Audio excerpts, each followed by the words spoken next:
Good afternoon, class 10th. Let's start basic salts. Basic salts. हमने last class में neutral salt देख लिया था. अब हम देखेंगे basic salts. Salts which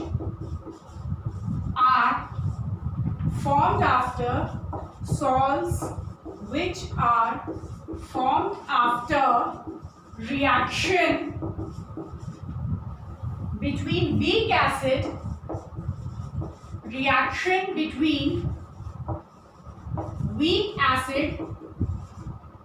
and strong base. Weak acid and strong base are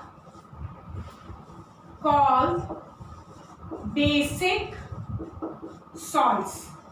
Neutral salts था वैसे salts which were formed by the reaction between strong acid and a strong base. Basic salts वो salts होते हैं which are formed by reaction between weak acid and strong base.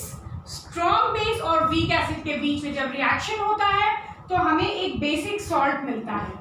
Basic salt का मतलब है कि उस सॉल्ट में basic character ज्यादा होते हैं.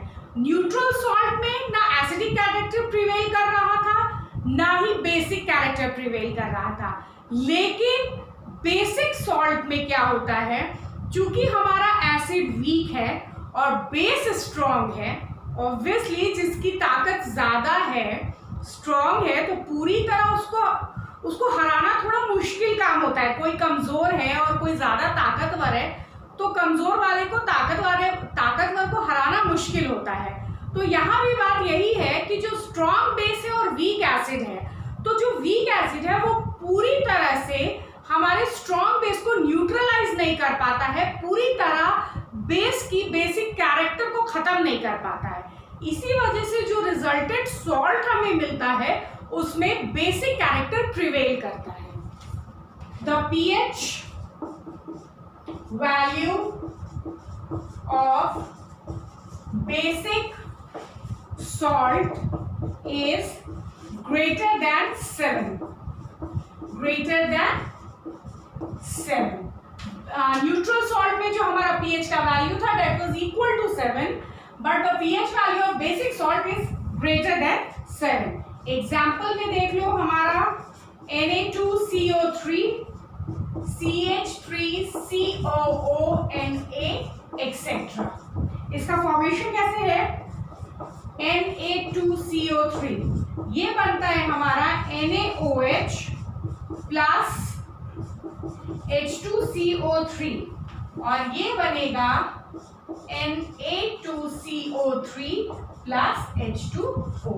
ये जो हमारा सॉल्ट बना, इस सॉल्ट में बेसिक कैरेक्टर ज्यादा होता है, इसी वजह से जो सॉल्ट बनता है उसको हम बेसिक सॉल्ट कहते हैं. अगर हम लिटमस से इस सॉल्ट का टेस्टिंग करेंगे तो फिर हमें जो रेड लिटमस है वो ऑब्वियसली ब्लू हो जाएगा, just because the salt is a basic salt.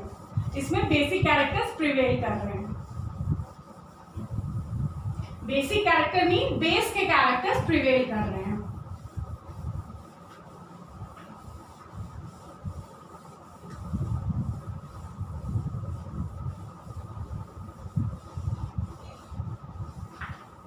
Second है हमारा सोडियम एसीटेट. सेकेंड एग्जांपल था हमारा CH3COONA. CH3COONA is sodium acetate. It has been formed by the reaction between acetic acid and sodium hydroxide, and this leads to the formation of sodium acetate plus H2O. This salt is also a basic salt because it has been formed by the reaction between a weak acid, acetic acid, and a strong base, sodium hydroxide. And the resultant salt is called sodium acetate, and this is a basic salt. It means basic character prevails in this very salt. तो ये था हमारा अभी हमने देखा neutral salt, ये था हमारा बेसिक सॉल्ट. तीसरा है हमारा एसिडिक सॉल्ट. तीसरा है हमारा acidic salt. Salts which are formed after salts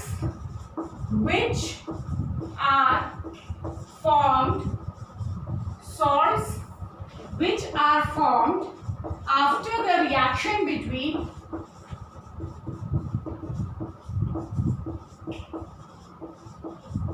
strong acid and weak base. Strong acid and weak base are called acidic salts. pH is greater pH is less than 7. pH is less than 7. 7 से pH इसका कम होता है. Example में है हमारा NH4Cl,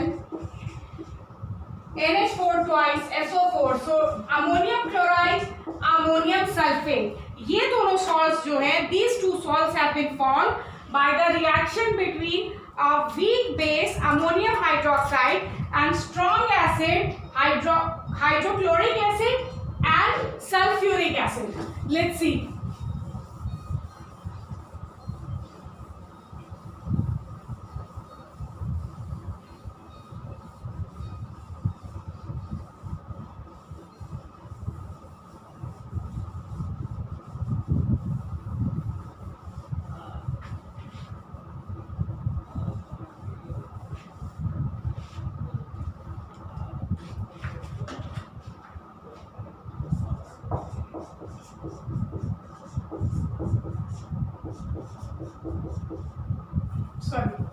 NH4OH plus HCl, it will give ammonium chloride plus water. Second था हमारा ammonium hydroxide plus H2SO4.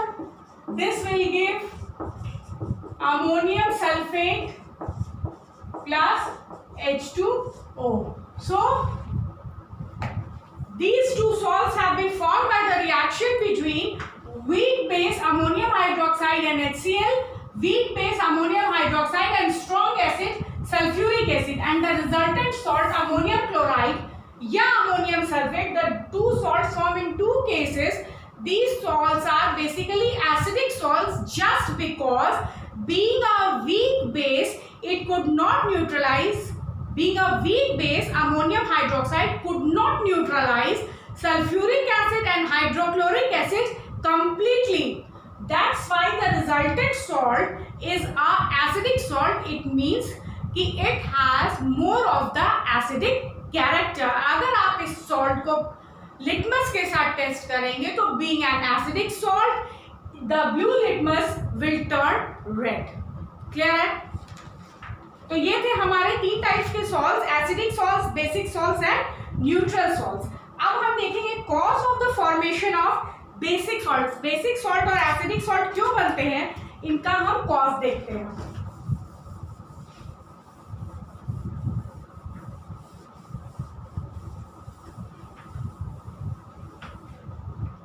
Cause of formation of acidic, basic and neutral salts.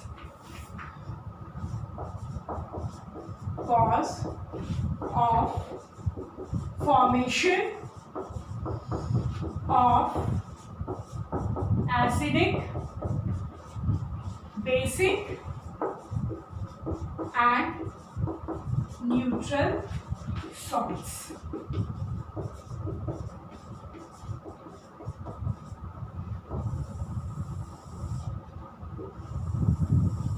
Basics and neutral salts.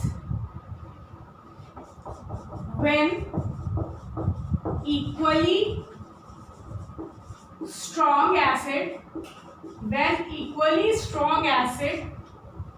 and base react, when equally strong acid and base react, they fully neutralize each other. They fully neutralize each other Due to this, a neutral salt is formed in this case. Due to this, a neutral salt is formed in this case. वही जो मैंने बताया था कि चूंकि neutral salt इसलिए बनता है बिकॉज वहां जो रिएक्ट कर रहे हैं सब्सटेंसेस, वहां जो एसिड और बेस रिएक्ट कर रहा है, बोथ आर इक्वली स्ट्रॉन्ग, दोनों की ताकत बराबर है, तो दोनों एक दूसरे को पूरी तरह न्यूट्रलाइज कर देते हैं। कंप्लीट न्यूट्रलाइजेशन हो जाता है। कंप्लीट न्यूट्रलाइजेशन का मतलब बेस एसिड की कंप्लीट एसिडिक प्रॉपर्टी को खत्म कर देता है और एसिड बेस की बेसिक प्रॉपर्टी को कंप्लीटली खत्म कर देता है, जस्ट बिकॉज कि बोथ आर इक्वली स्ट्रॉन्ग। इसी वजह से इस केस में जो सॉल्ट बनता है वो एक न्यूट्रल सॉल्ट होता है। न्यूट्रल सॉल्ट का मतलब है, अगर आप इसको लिटमस पेपर से टेस्ट करोगे, neither blue litmus will turn red nor red litmus will turn blue, it will not respond to litmus test. This was case when both are equally strong. Now, when a strong acid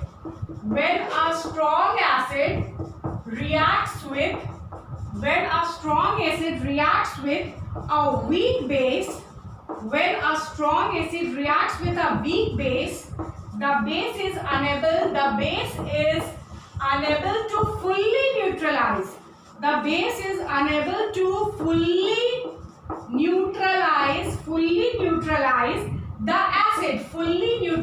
the acid. Due to this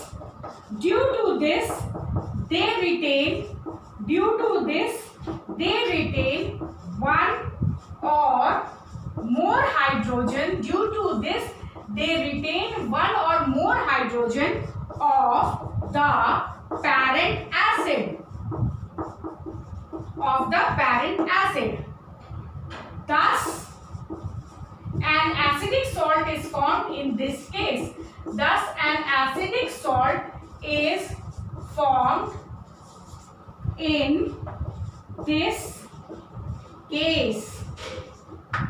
वही बात है कि चूंकि यहाँ second case में जब एक strong acid एक वीक बेस के साथ रिएक्ट करता है, बेस की ताकत कम होने के कारण वो एसिड को पूरी तरह न्यूट्रलाइज नहीं कर पाता है। पूरी तरह न्यूट्रलाइज नहीं करने का मतलब है कि उसके अंदर, एसिड के अंदर जितने भी रिप्लेसेबल हाइड्रोजन एटम्स थे वो कंप्लीटली रिप्लेस नहीं होते हैं और पेरेंट एसिड का कुछ हाइड्रोजन जो रिप्लेसेबल हाइड्रोजन था वो रिटेन हो जाता है, वो रह जाता है हमारे सॉल्ट के अंदर। तो इसी वजह से हमारा जो सॉल्ट बनता है, स्ट्रॉन्ग एसिड और वीक बेस के रिएक्शन के बाद जो हमारा सॉल्ट बनता है, इसी रीजन से वो सॉल्ट एसिडिक सॉल्ट होता है, यानी वो एसिडिक कैरेक्टर शो करता है। और अगर आप उस सॉल्ट को ब्लू लिटमस के साथ टेस्ट करोगे तो blue litmus will turn red in this case. Clear है सबको?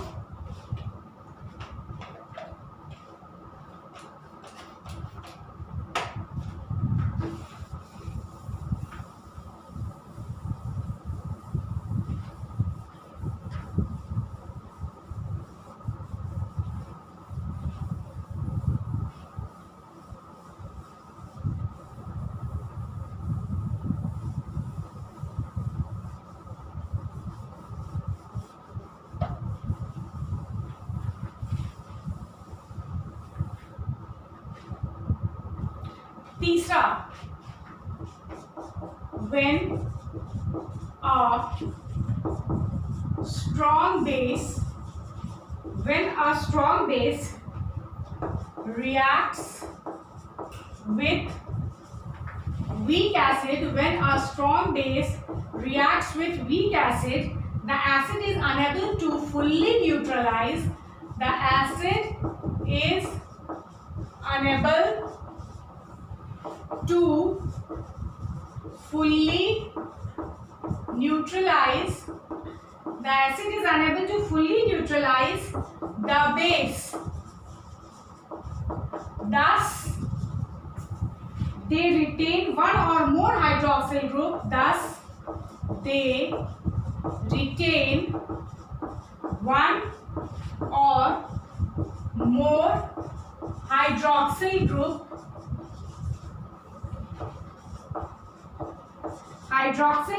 of parent base, hydroxyl group of parent base.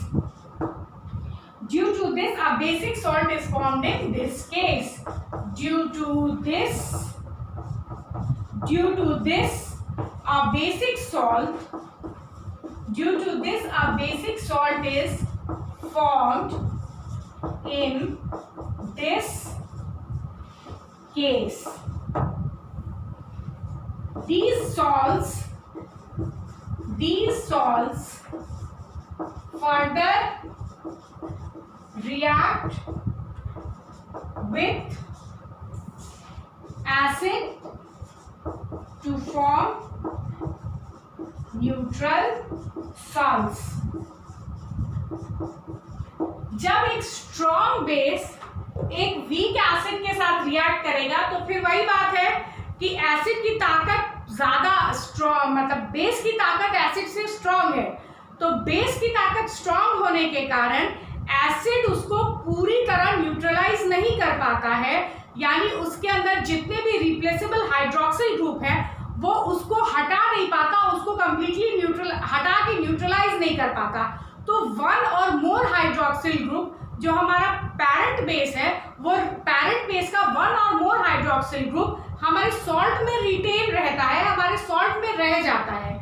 इसी वजह से ये जो सॉल्ट बनता है वो बेसिक इन कैरेक्टर होता है, यानी उसमें बेस का कैरेक्टर प्रिवेल करता है, और इसी वजह से इन सॉल्ट्स को हम बेसिक सॉल्ट बोलते हैं। दूसरी बात, ये जो बेसिक सॉल्ट्स होते हैं ये फर्दर एसिड्स के साथ रिएक्ट कर सकते हैं, ये फर्दर एसिड्स के साथ रिएक्ट करके और न्यूट्रल सॉल्ट का फॉर्मेशन कर सकते हैं। क्लियर है सबको यहाँ तक? आपको ये समझ में आ गया cause of formation of acidic, basic and neutral salts. अब हम देखते हैं कैरेक्टरिस्टिक्स ऑफ सॉल्ट।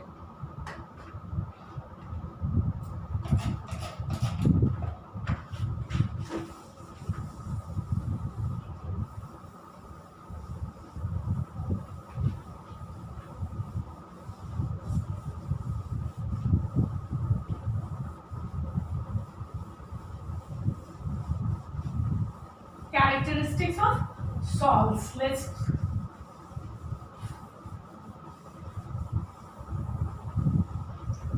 सॉल्ट की कुछ कैरेक्टरिस्टिक्स देखते हैं।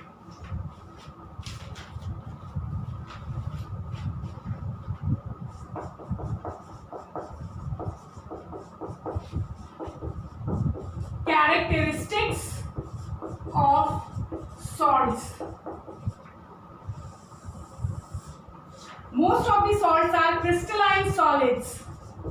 Most of the salts are crystalline solids. ज्यादातर जो सॉल्ट्स होते हैं वो क्रिस्टल्स होते हैं, दानेदार क्रिस्टलाइन होते हैं। ज्यादातर जो भी सॉल्ट्स आप नॉर्मली छू के देखो तो वो all the salts are crystalline. भले क्रिस्टल्स छोटे हो, भले ही क्रिस्टल्स बड़े हो, बट इट इज क्रिस्टलाइन। कितना भी साइज छोटा हो, कितना भी बड़ा हो, most of them are crystalline solids. Salts may be transparent or opaque. Salts may be transparent. Transparent मतलब हम उनके आर पार देख सकते हैं। Salts may be transparent or opaque. Opaque मतलब हम उनके आर पार बिल्कुल नहीं देख सकते हैं। Most of the salts are soluble in water. Most of the salts are soluble in water. ज्यादातर सॉल्ट सॉल्युबल होते हैं, लेकिन ज्यादातर सभी नहीं। Some salts, कैल्शियम के कुछ सॉल्ट्स होते हैं which are insoluble. Most of the salts are soluble. बहुत सारे कैल्शियम के कुछ सॉल्ट्स का एग्जांपल तो हमने लास्ट क्लास में ही देखा था। जब हम रिएक्शन विद बेसिस पढ़ रहे थे उस वक्त हमने देखा था कि हेवी मेटल्स के साथ रिएक्ट करके इनसॉल्युबल हाइड्रोक्साइड्स के वहां पे हमने देखा था हेवी मेटल के सॉल्ट्स के साथ रिएक्ट करके वो इनसॉल्युबल हाइड्रोक्साइड्स बनाते हैं, ठीक है, सॉरी फॉर दैट, मैंने गलत बताया। लेकिन most of the salts are soluble, most of the salt soluble होते हैं, but many salts are also insoluble, पर रेशियो में सॉल्युबल ज्यादा आता है, इनसॉल्युबल बहुत कम होते हैं। Fourth, solution of salt, solution of salt conducts electricity. Solution of salt conducts electricity. Salts conduct electricity in their molten states also. Salts conduct electricity in their molten state also. Molten state also. Salt का अगर solution है तो solution से अगर हम electricity pass करें तो वो सॉल्यूशन इलेक्ट्रिसिटी कंडक्ट करेगा। नॉट ओनली सॉल्यूशन, अगर हम सॉल्ट को मोल्टन स्टेट में ले जाए, यानी सॉल्ट का सॉल्यूशन ना बना के हम सिर्फ सॉल्ट को पिघला दें, सॉल्ट को मेल्ट कर दें, मोल्टन स्टेट में ले आए, in that case also salts conduct electricity. हम कंडक्शन देखेंगे सॉल्ट्स का, कैसे सॉल्ट्स इलेक्ट्रिसिटी कंडक्ट करते हैं, but salts both in solution and in molten state conduct electricity.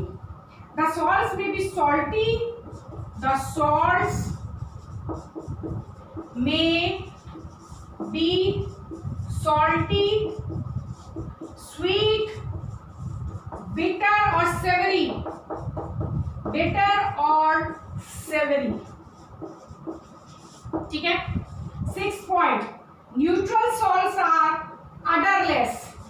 Neutral salts are odorless. Neutral salts में कोई odor नहीं होता, कोई smell नहीं होता है neutral salts में। neutral salts are odorless. 7th point, neutral salts में कोई odor नहीं होता। salts may be colorless or colored. salts may be colorless or colored. ये है कुछ बेसिक फिजिकल कैरेक्टर जो फिजिकली हम देख के सॉल्ट्स को ज्यादातर हम डिटरमाइन कर सकते हैं। ये वैसे कैरेक्टरिस्टिक्स हैं सॉल्ट के। Most of the salts are crystalline solids. Salt transparent भी हो सकते हैं, ओपेक भी हो सकते हैं। Most of the salts are soluble in water, some are also insoluble.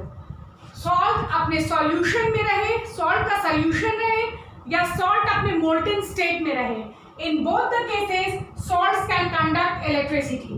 Salt का taste salty, sweet, bitter, savoury कुछ भी हो सकता है। Neutral salts are odourless. Neutral salts में किसी भी तरह की कोई भी स्मेल नहीं होती है। सॉल्ट्स कलरलेस भी हो सकते हैं, सॉल्ट्स कलर्ड भी हो सकते हैं। क्लियर है? This were some characteristics of salts.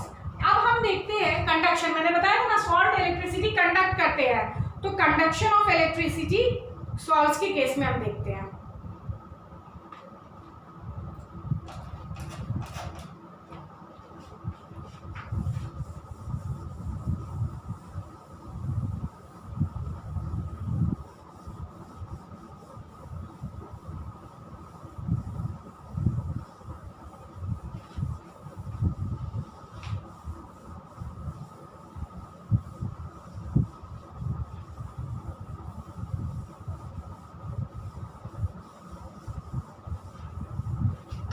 Conduction of electricity.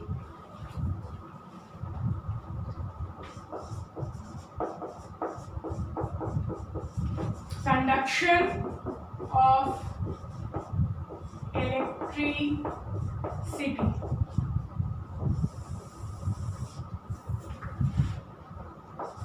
As we saw that acid and base solution can conduct electricity. Acid and base solution can conduct electricity. Acid and base solution can conduct electricity due to formation of mobile ions. Due to formation of mobile ions. Mobile मतलब घूमने वाला, which can move. Mobile ions. Obviously acid और base अपने solution में ions furnish करते हैं, तो ये आयंस के प्रेजेंस के कारण हमारा जो एसिड और बेस है that can easily conduct electricity. Similarly, when salt is dissolved in water, when salt is dissolved in water,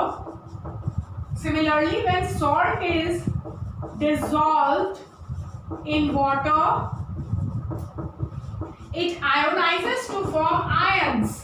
जिस तरह एसिड और बेस आयोनाइज करता है, उसी तरह जब सॉल्ट को हम वाटर में डिसॉल्व करते हैं, it ionizes to form ions, and these ions are responsible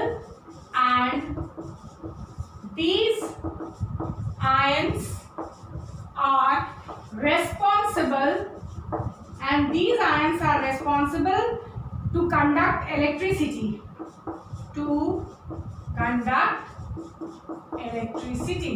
just as in the case of acid and base. Just as in case of acid and base.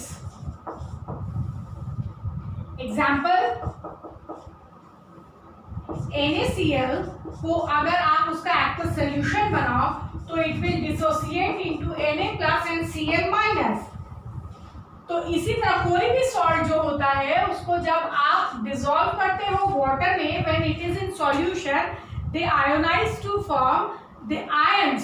जो भी आयंस उसमें present हैं, salts ionise करके ions का formation करते हैं, and hence salts can conduct electricity. ठीक है, just like acid and bases, salts can conduct electricity.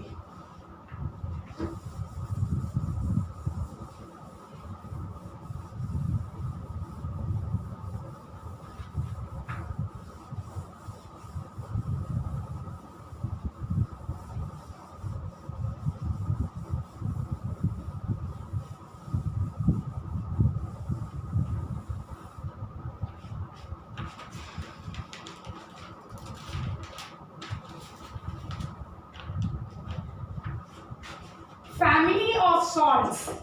Family of salts. Family of salts. Salts having common acidic or basic radicals. Salts having common acidic or basic radicals are said to belong to the same family. Are said to belong to the same family. जैसे number 1, the salts of hydrochloric acid. The salts of hydrochloric acids. The salts of hydrochloric acid are called chlorides. देखो बेटा, जितने भी salts हैं, ये जो salts of hydrochloric acid, मतलब hydrochloric acid से जितने भी सॉल्ट्स बने हैं उनमें क्या है, Cl प्रेजेंट होगा, यानी एसिड के रेडिकल प्रेजेंट होंगे उनके अंदर। जितने भी सॉल्ट हाइड्रोक्लोरिक एसिड के रिएक्शन से बने हैं उन सब में ये एसिड रेडिकल प्रेजेंट होगा Cl-। तो ये बिलोंग करेंगे सारे के सारे सेम फैमिली को, और उन सॉल्ट्स को हम कहते हैं क्लोराइड्स। उन सॉल्ट्स को हम कहते हैं क्लोराइड्स। उसी तरह salts of H2SO4. The salts of H2SO4 are called sulfates. Just because कि जो जितने भी salts होंगे सल्फ्यूरिक एसिड के, उन सब में ये वाला रेडिकल, एसिड का ये रेडिकल प्रेजेंट होगा। तो एसिड का ये रेडिकल जिन सब में होगा, जैसे अब Na2SO4 या फिर K2SO4 या फिर अमोनियम सल्फेट NH4 ये सारे के सारे सॉल्ट्स जो हैं, इनमें ये जो एसिड का रेडिकल है ये कॉमन है, सेम है। तो इस वजह से ये सारे के सारे बिलोंग करते हैं एक ही फैमिली को, और उसको हम कहते हैं सल्फेट्स। क्लियर है? तीसरा, the salts of HNO3 are called nitrates. The salts of HNO3 are called nitrates. वही बात है, यहाँ भी वही बात है कि जितने भी सॉल्ट्स HNO3 से बने होंगे उन सब में ये रेडिकल कॉमन होगा। अब जितने भी पोटेशियम नाइट्रेट, NaNO3, उसके बाद MgNO3(O2), एनीथिंग, जितने भी सॉल्ट्स होंगे जिनमें नाइट्रेट कॉमन होगा, यानी ये वाला एसिड रेडिकल कॉमन है, वो सारे के सारे एक ही फैमिली को बिलोंग करते हैं और उस फैमिली को हम कहते हैं nitrates. The salts of carbonic acid are called carbonates. The salts of carbonic acid are called carbonates. Carbonic acid H2CO3 जिनसे बना होगा उनमें ये वाला रेडिकल CO3-2 एसिड का जो ये रेडिकल है वो कॉमन होगा उन सब में, और जिनमें ये कॉमन होगा वो सारे के सारे सॉल्ट्स एक ही फैमिली को बिलोंग करेंगे, जिनको हम कहेंगे कार्बोनेट्स। क्लियर है?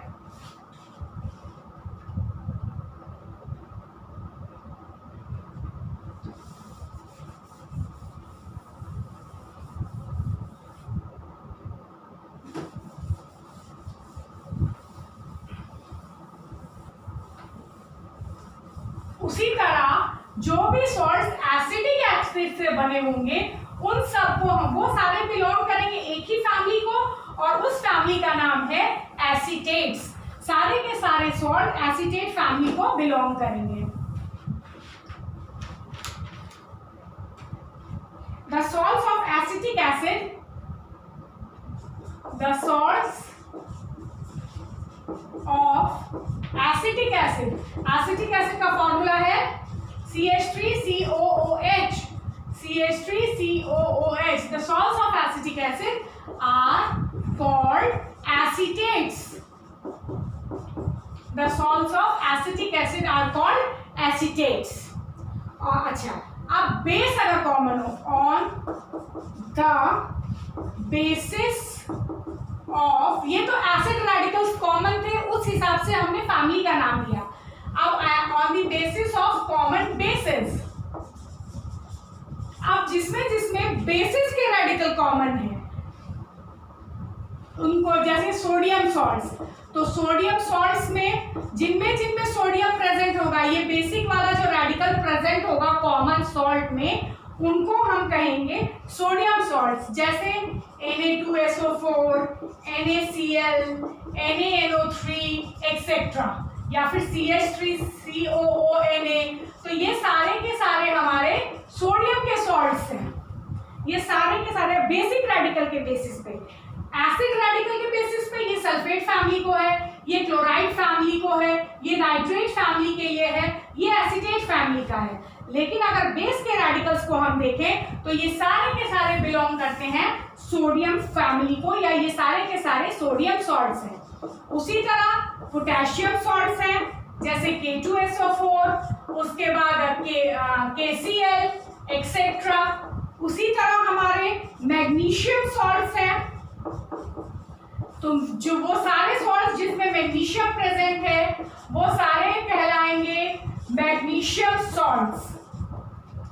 उसी तरह होगा हमारा अमोनियम सॉल्ट्स, अमोनियम आयन के सॉल्ट्स होंगे, जैसे हमारा NH4Cl, NH4 ये सारे के सारे हुए ammonium salts on the basis of basic radical.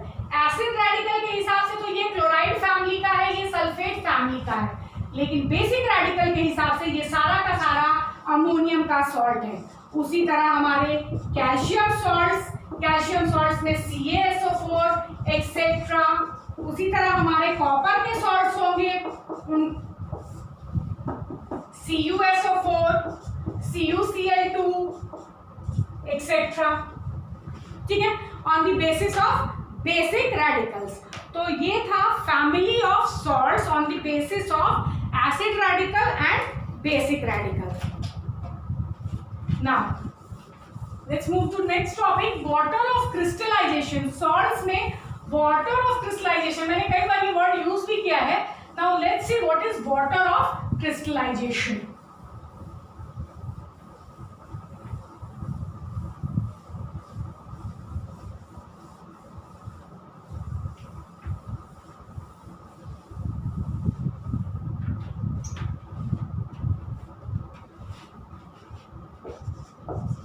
Water of crystallization. Water of crystallization. Many salts contain water molecule. Many salts contain water molecule.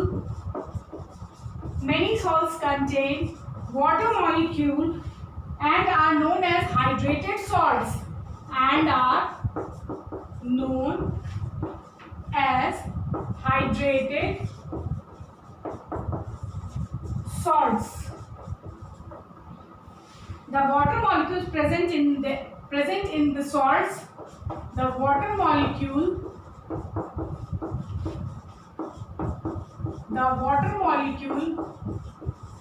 present in the salts are known as water of crystallization.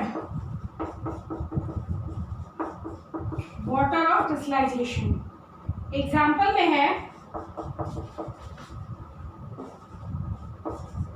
Copper sulphate pentahydrate,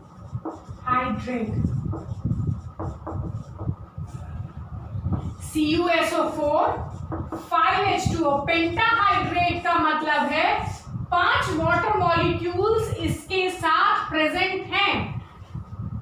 ferrous sulphate heptahydrate, ferrous sulphate heptahydrate. Hepta का मतलब होता है 7, यानी 7 water molecules इसके साथ attached हैं। FeSO4 into 7H2O। फिर हमारा है plaster of Paris. Plaster of Paris, plaster of Paris में होता है CaSO4 into half H2O। Copper sulphate pentahydrate, देखो बेटा यहाँ कह रहा है many salts contain water molecule and are known as hydrated salt. यहाँ जो वाटर मॉलिक्यूल कुछ सॉल्ट्स में प्रेजेंट होते हैं वो वाटर मॉलिक्यूल उनसे केमिकली बॉन्डेड नहीं होते हैं, they are not chemically bonded. यहाँ ये जो कॉपर सल्फेट के केस में ये जो 5H2O प्रेजेंट है, this 5H2O is not chemically bonded to copper sulphate, वो सिर्फ उसके सरफेस पे अब्सॉर्ब हुए, उसके सरफेस के साथ उसके साथ वो अटैच होके प्रेजेंट है, उनके बीच कोई बॉन्डिंग नहीं हुई है। कॉपर सल्फेट के साथ सिर्फ ये 5 वाटर के मॉलिक्यूल्स अटैच्ड हैं, सिर्फ उनके साथ जुड़े हुए हैं, समझ लो सेट के रखे हैं। दैट इज वाई इनको ये केमिकली अटैच नहीं है, लेकिन चूंकि इनमें वाटर प्रेजेंट है, अलग से ही प्रेजेंट है, दोनों जुड़े हुए हैं, इनको कहा जाता है हाइड्रेटेड सॉल्ट, हाइड्रा वाटर। तो हाइड्रेटेड सॉल्ट मींस इनमें वाटर मॉलिक्यूल्स प्रेजेंट हैं, और ये जो वाटर मॉलिक्यूल्स इस तरह से प्रेजेंट होते हैं सॉल्ट्स के साथ, इनको हम कहते हैं water of crystallisation. Water of crystallisation, crystallisation, water of crystallisation का मतलब ये है बेटा कि इन वाटर मॉलिक्यूल्स के प्रेजेंस के कारण, इन वाटर मॉलिक्यूल्स के प्रेजेंस के कारण हमारा जो ये सॉल्ट है वो क्रिस्टल के फॉर्म में है। अगर इस वाटर मॉलिक्यूल को हम हटा दें, इसको गर्म करें अगर, तो वाटर मॉलिक्यूल्स उड़ जाएंगे तुरंत, वो तो सिर्फ उनके साथ सटे हुए पड़े हैं। ये वाटर मॉलिक्यूल्स अगर इनमें से हटा दिया जाए तो ये जो सॉल्ट है वो सॉल्ट पाउडर फॉर्म में चेंज कर जाएगा, क्रिस्टल स्ट्रक्चर नहीं रहेगा, क्रिस्टलाइन फॉर्म में नहीं रहेगा। ये सॉल्ट्स सिर्फ इसलिए क्रिस्टल फॉर्म्स में है due to the presence of these water molecules. इसी वजह से इन वाटर मॉलिक्यूल्स को कहा जाता है water of crystallization, just because due to the presence of these water molecules, these salts are in their crystalline states. तो इन salts को हम कहते हैं hydrated salt, और इस water of crystallization को, इस water molecule को हम कहते हैं water of crystallization. Different salts, जरूरी नहीं है कि सारे salts में water of crystallization present ही हो, लेकिन कुछ में प्रेजेंट होते हैं, and different salts contain different amount of water of crystallisation. Clear है? इसको हम ब्लू विट्रियोल भी कहते हैं। This is also known as blue vitriol just because it is in green colour, sorry blue colour का था, बहुत सुंदर ग्लासी ब्लू जैसा होता है, that is why it is known as blue vitriol. इसको हम कहते हैं green vitriol, these are common names. इसको हम कहते हैं ग्रीन विट्रियोल, इसका कॉमन नेम है प्लास्टर ऑफ पेरिस, अदरवाइज इसका केमिकल नेम है calcium sulphate hemihydrate. Just because इसमें हाफ वाटर प्रेजेंट है, तो हाफ वाटर कैसे करेंगे, एक मॉलिक्यूल को तोड़ेंगे कैसे, तो एक्चुअली दो मॉलिक्यूल कैल्शियम सल्फेट के साथ एक वाटर का मॉलिक्यूल प्रेजेंट होता है, other this is known as calcium sulphate hemihydrate. ये है इसका common name plaster of Paris, और हमारा केमिकल नेम है calcium sulphate hemihydrate. This is ferrous sulphate, chemical name. Green vitriol is common name, copper sulphate is its chemical name, and common name is blue vitriol. Clear है? Hydrated salt आपकी समझ में आ गया, और water of crystallisation को water of crystallisation क्यों कहते हैं ये भी आपकी समझ में आ गया। करेक्ट? चलो let's move further.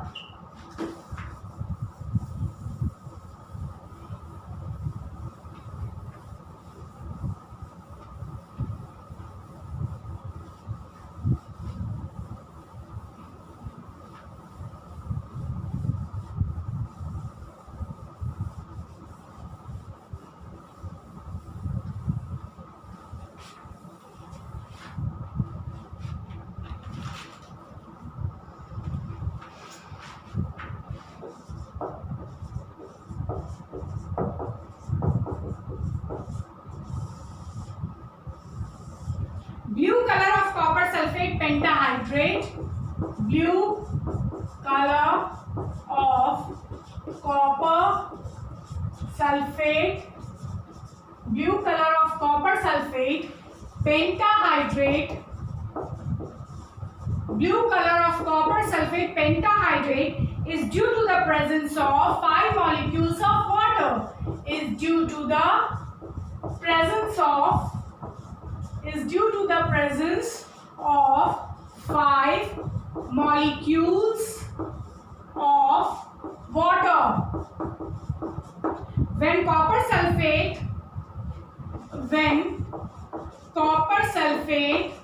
pentahydrate is heated,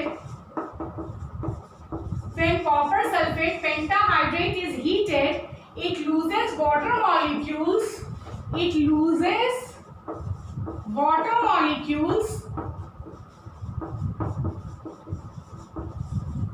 and turns into grey white color. इसका कलर भी चला जाता है। अगर इनमें से वाटर ऑफ क्रिस्टलाइजेशन निकाल दिया जाए तो इनका जो कलर है तो वो भी चला जाएगा, दूसरा ये पाउडरी फॉर्म में चेंज कर जाएंगे। जितने भी ये हाइड्रेटेड सॉल्ट्स होते हैं हम उनकी बात कर रहे हैं। When copper sulfate is heated, it loses water molecules and turns into grey white color, which is known as anhydrous copper sulfate, which is known as anhydrous copper sulfate. Anhydrous hydrated मतलब hydrated copper sulphate मतलब उनके साथ water molecules present है। Anhydrous मतलब इनमें अब water molecules हटा लिए गए हैं, इनमें कोई भी वाटर मॉलिक्यूल्स इनके साथ अब अटैच नहीं है। Hydrated, anhydrous. Hydrated means water molecule salts के साथ अटैच थे, एनहाइड्रस मींस सॉल्ट्स में से वाटर मॉलिक्यूल्स रिमूव कर दिए गए हैं। CuSO4.5H2O, this is beautiful blue in colour. और आप लोगों ने कॉपर सल्फेट देखा होगा तो पता ही होगा, अगर इसका कलर बहुत सुंदर होता है। जब इसको हम हीट करते हैं तो ये CuSO4 anhydrous copper sulphate.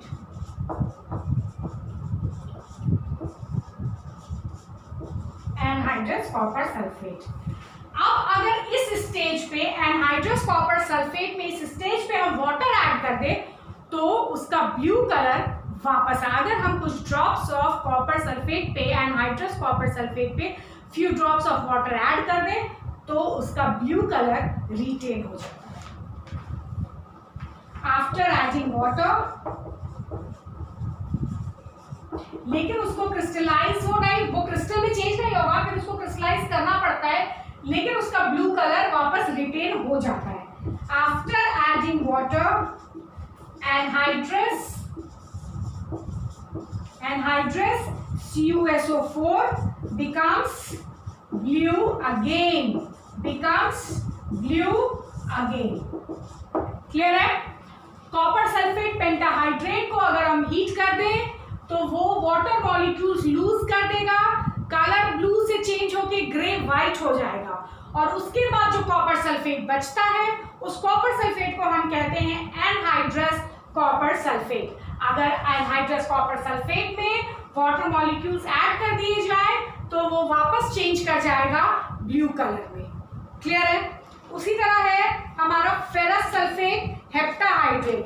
Ferrous sulphate heptahydrate को अगर आप उसी तरह फेरस सल्फेट हेप्टाहाइड्रेट को भी अगर आप, उसका ग्रीन कलर होता है, वो ब्यूटीफुल ग्रीन कलर सिर्फ और सिर्फ उसके साथ वाटर मॉलिक्यूल्स के प्रेजेंस के कारण होता है। अगर आप उसको हीट करिएगा तो वो सात वाटर मॉलिक्यूल्स उसमें से लूज कर जाए, वो उसमें से रिमूव हो जाएंगे और हमारा सॉल्ट कलरलेस हो जाएगा, पाउडरी फॉर्म में चेंज कर जाएगा, and that salt will be known as anhydrous ferrous sulphate. Same thing, उसमें वाटर ऐड करने पर उस स्टेज पे उसका ग्रीन कलर वापस हमें मिल सकता है। क्लियर है सबको? अब हम देखते हैं effect of heating on water of crystallisation. Effect of heating on water of crystallization.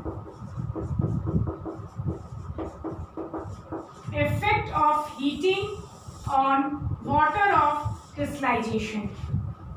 Now take a crystal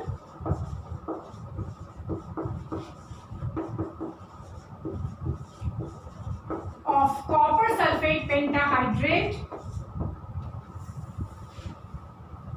in dry tube. Test tube में ले लेंगे एक क्रिस्टल कॉपर सल्फेट पेंटाहाइड्रेट का, जो ब्लू कलर का ब्लू विट्रियोल के crystals होंगे, वो हमें ड्राई टेस्ट ट्यूब में ले लेते हैं। Heat it over flame strongly, heat it over flame strongly. Strongly आप हीट करो। White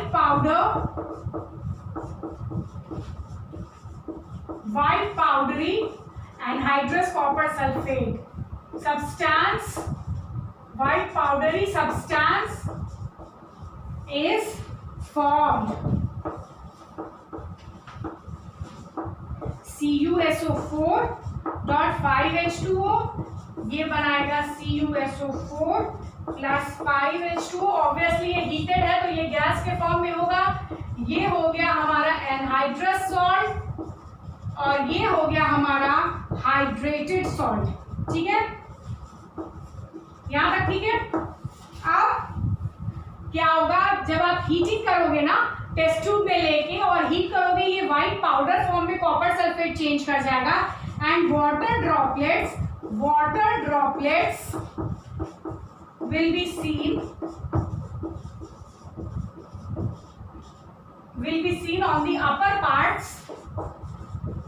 seen on the upper parts of tube. Test tube के अपर पार्ट में आपको वाटर के ड्रॉपलेट्स दिखेंगे. जैसे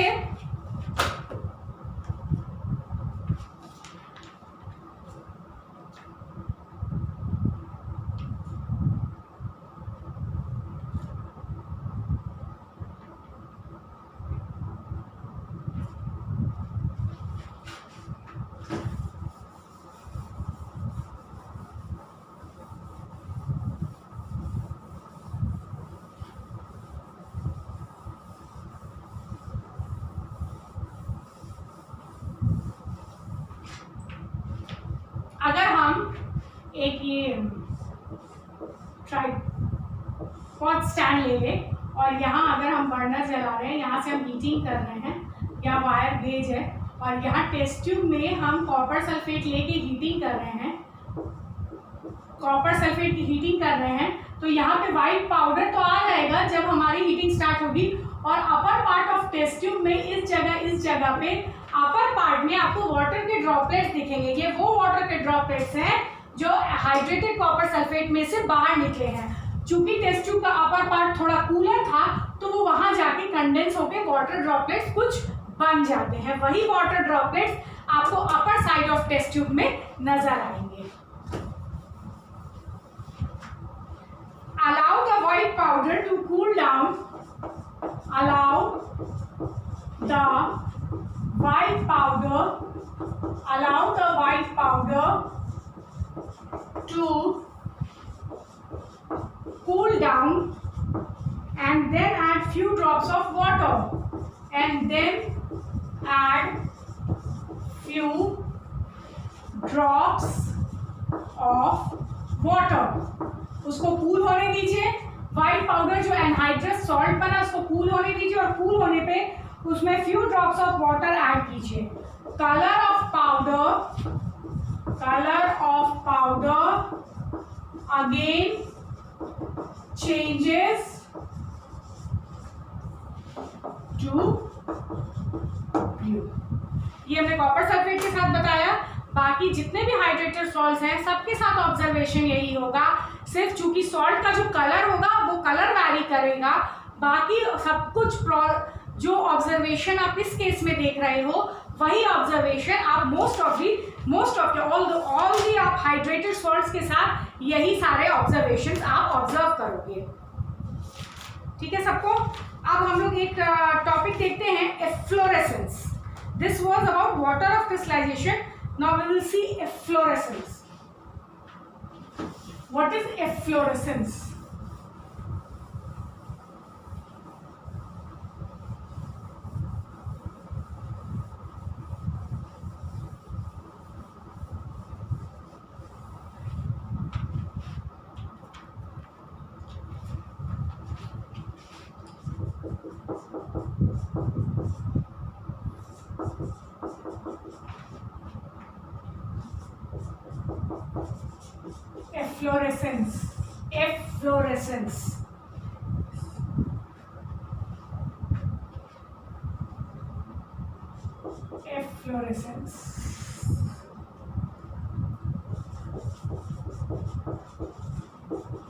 Efflorescence is the spontaneous loss of water.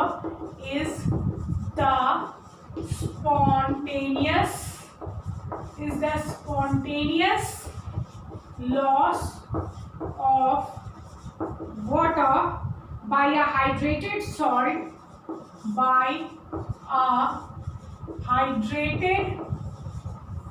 salt which occurs when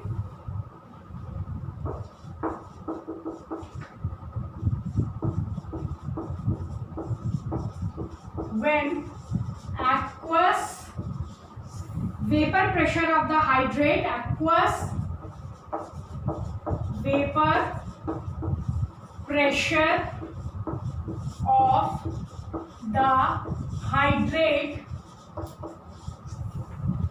is greater than the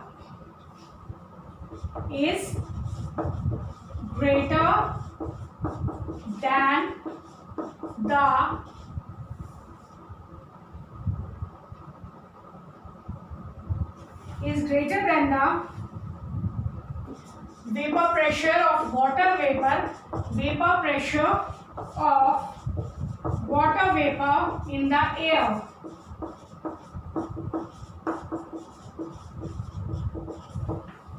The hydrated salt lose all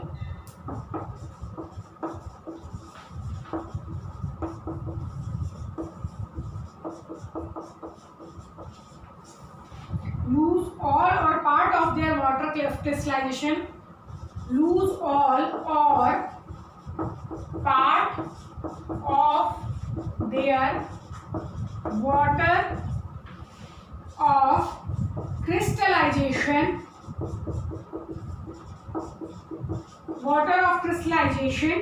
and their surface assume a powdery appearance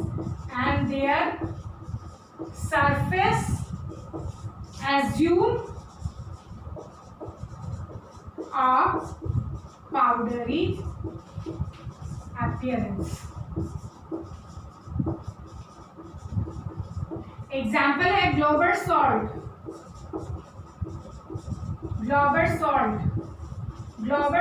is sodium sulphate decahydrate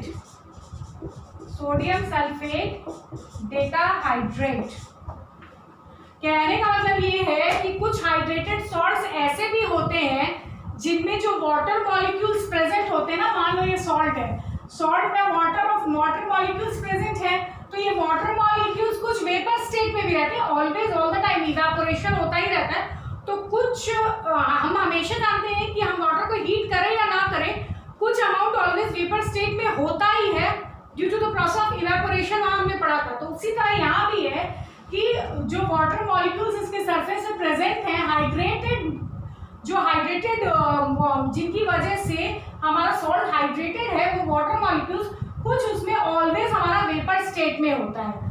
तो क्या होता है vapour state में, और कभी कभी अगर ऊपर से जो हमारा एटमॉस्फेयर में जो वाटर वेपर प्रेशर लगा रहा है और यहाँ से जो हमारे हाइड्रेटेड सॉल्ट का वेपर प्रेशर लगा, हाइड्रेटेड सॉल्ट में जो वाटर मॉलिक्यूल्स प्रेजेंट हैं, वो वाटर मॉलिक्यूल्स कुछ वेपर स्टेट में रहते हैं और वो भी तो अपना वेपर प्रेशर, ऊपर से अगर प्रेशर वाटर वेपर लगा रहा है एयर का, तो ये भी नीचे से वेपर स्टेट में है तो ऊपर जाने की कोशिश करेंगे, ऊपर वाले इसको दबाने की कोशिश करेंगे। तो अगर इसका ये वेपर प्रेशर जो है, ये वेपर प्रेशर अगर इससे ज्यादा हो गया तो बहुत ऑब्वियस सी बात है कि वो इसको धक्का देके और ये बाहर की तरफ उड़ जाएगा। तो कुछ ऐसे सॉल्ट्स हैं जिनको हमेशा कवर करके ही रखना पड़ता है, अदरवाइज क्या होता है कि उनके जो सरफेस पे मॉलिक्यूल्स होते हैं और उनके साथ जो वाटर ऑफ क्रिस्टलाइजेशन अटैच होता है, तो water of crystallization vapour state में क्या होता है कि उनका वेपर प्रेशर एयर से जो वाटर ऊपर से का जो वेपर प्रेशर है उससे ज्यादा हो जाता है। उससे ज्यादा होने के कारण वो उड़ जाते हैं खुद ब खुद, उनको हीट करने की जरूरत नहीं पड़ती है। ऊपर से जो प्रेशर लग रहा है वो उससे भी ज्यादा ताकतवर हो गए और बिना हीटिंग के वो क्या करते हैं, इसके सरफेस पर से, सॉल्ट्स के सरफेस पर से इवेपोरेट कर जाते हैं, उड़ जाते हैं। तो वैसे केसेस में क्या होता है, सॉल्ट का जो ऊपरी भाग होता है, अपर लेयर जो सॉल्ट का होता है, वो पूरी तरह तो वाटर ऑफ क्रिस्टलाइजेशन नहीं लूज करते हैं, लेकिन ऊपरी भाग का जो वाटर ऑफ क्रिस्टलाइजेशन लूज हो जाता है, तो अपर लेयर जो होते हैं ऐसे सॉल्ट्स के, उनका जो अपीयरेंस है वो क्रिस्टलाइन के बदले पाउडरी हो जाता है। क्योंकि हम जानते हैं कि अगर वाटर ऑफ क्रिस्टलाइजेशन रिमूव हो जाए किसी भी हाइड्रेटेड सॉल्ट में से, तो उसका क्रिस्टलाइन स्ट्रक्चर नहीं एग्जिस्ट करता है, वो पाउडरी फॉर्म में चेंज कर जाता है। तो उसी तरह कुछ ऐसे सॉल्ट्स होते हैं जिनका वेपर प्रेशर, जिनके वाटर मॉलिक्यूल्स का वेपर प्रेशर जब हमारे एयर में जो वाटर वेपर मौजूद है उनके वेपर प्रेशर से ज्यादा हो जाता है, तो वो सरफेस को छोड़ के, सॉल्ट के सरफेस को छोड़ के वो निकल जाते हैं और इस वजह से जो हमारा सॉल्ट का सरफेस है उसका पाउडरी अपीयरेंस हो जाता है। इसी फेनोमेनन को खुद ब खुद वाटर का लॉस हो जाना, खुद ब खुद वाटर मॉलिक्यूल्स का लॉस हो जाना एक हाइड्रेटेड सॉल्ट में से, इसी फेनोमेनन को हम कहते हैं efflorescence. Efflorescence is the spontaneous loss of water by a hydrated salt. खुद ब खुद विदाउट एनी हीटिंग जब एक hydrated salt water of crystallisation को लूज करता है, इस फेनोमेनन को हम कहते हैं एफ्लोरेसेंस। क्लियर है सबको यहाँ तक? आज जितना भी मैंने बताया है आई होप आपको क्लियर होगा। कोई भी प्रॉब्लम हो आप हमें पूछिए, हमें आप लिख भी सकते हैं और हमें लाइव क्लासेस में आप पूछिए आराम से। ठीक है, see you in next class. Thank you.